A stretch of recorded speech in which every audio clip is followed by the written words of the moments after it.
Kui ma lõpetasin holistilise treeningu aastase õppe, siis võib öelda, et kõik muutus. Et muutusid kindlasti suhted, nii siis nii-öelda vanematega kui ka siis nagu mehed ütlevad naistega. Et tänu sellele koolitusele siin näiteks ma otsisin üles oma bioloogilise isa. Et üldse tekkis mingi suhe.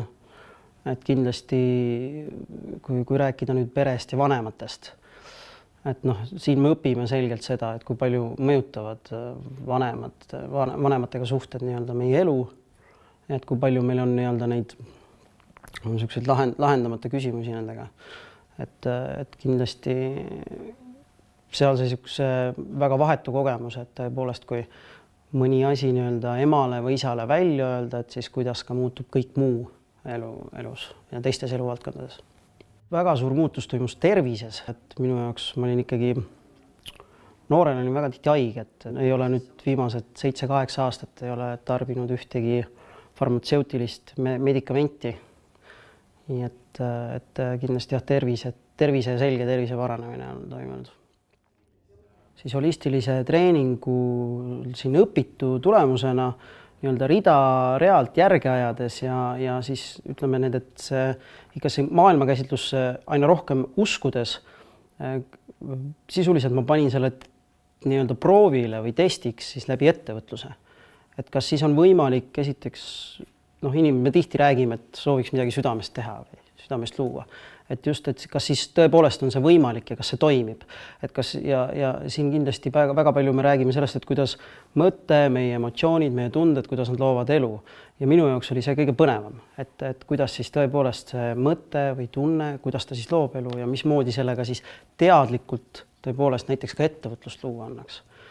Ja siis 2008 algatasime sellise ettevõtte nagu Loodusvägi ja tegeles kohe algusest peale. Me ei olnud selle valdkonna spetsialistid, aga see oli selline idee, mis seest kuidagi sügava sellise arutluse käigus tuli, et soovisime hakata tootma mahetooteid.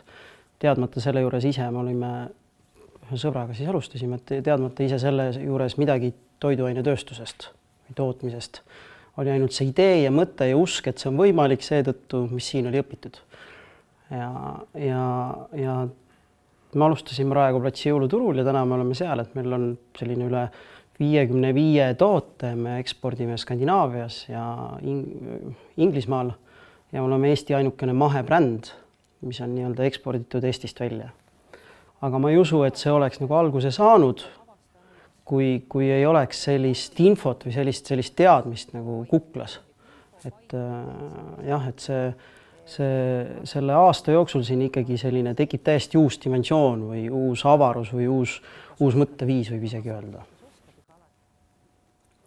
Mina arvan, et see holistilise treeningu tulemusel, mis see enim nagu muutus, on tegelikult seda on võib-olla isegi raske nagu kirjeldada, aga see on ikkagi selline sisetunne.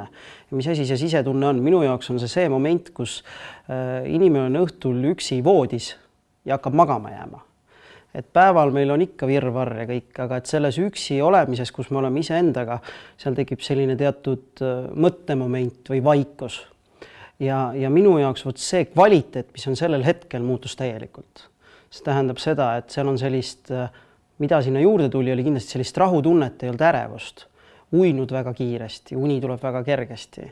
Ja samas oli seal rohkem rõõmu. Ja see on selline minu jaoks nagu suurim kvalitatiivne muutus minu elus.